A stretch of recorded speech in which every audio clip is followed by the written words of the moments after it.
Oh fuck! I love this level.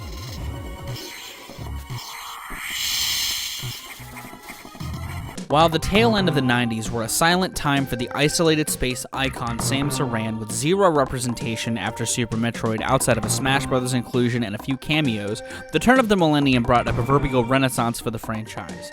Not only did they release the definitive version of her first game and translated the same feeling of isolation and exploration into the first person perfectly, but they continued Samus' story in a way that shook up the tone of your typical Metroid title.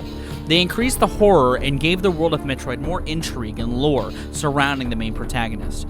I'm talking about the 2002 classic Metroid Fusion, a game with some of my favorite visuals used in the franchise, with an antagonist I really love the idea of. The infected aspect of the game puts a great spin on Samus' character, and I think the SAX and the elements of horror the inclusion of it represents is a fantastic direction for the games to embrace. I love the lingering threat it presents and how at any moment it can strike. This is the focal point of the subject of today's episode of I Love This Level, the segment where I break down my favorite levels and sequences of a game. The sequence up for dissection today is the craziest encounter with SAX in the game, and one where that feeling of anxiety and loss of control reaches a beautiful apex. The portion I'm talking about is where you make your way back to Sector 2 after the power's been cut and you're continuing to make your way through the space station, where you get the plasma beam. The beginning of this section is the most jarring piece of it. You're still riding that wave of endorphins you get when beating another boss and getting another upgrade to Samus' suit. You continue your climb throughout the ventilation system and find yourself somewhere familiar. While it's been a bit since you've seen Sector 2's vine-covered walls, you see it as a slight detour before one fall throws you right into the sights of SAX, who's blocking your only way out. Every single encounter before this gave you the chance to wait it out until safe, and honestly, the first time I fell down that hole to be greeted by SAX terrified the shit out of my 11-year-old self, and escaping SAX isn't an easy thing to do either. You need to think pretty fast to make your way past this unstoppable force and find safety. You need to quickly shoot past locks and make tighter jumps before you can climb into a hole to hide. While the rest of the section is pretty straightforward, this detour feels similar to the level I covered last month, but with a heightened sense of insecurity. Seriously, after I finally escaped from SAX, there's a sense of looming fear that lingered with me until I reached the next navigation room. On top of that, my sense of direction and focus felt lost. This sequence ditches the goal-driven aspect that the game is built around and makes this the most like a traditional Metroid experience of looking for your own goal on your own.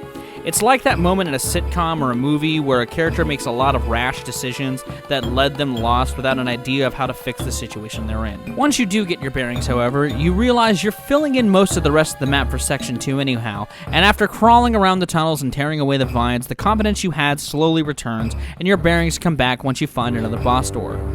It's in there you find a moss-covered Chozo, a boss that's relatively easy, especially given what you've encountered not too long before, but seemingly acts as a sign of relief that things may be returning to normalcy.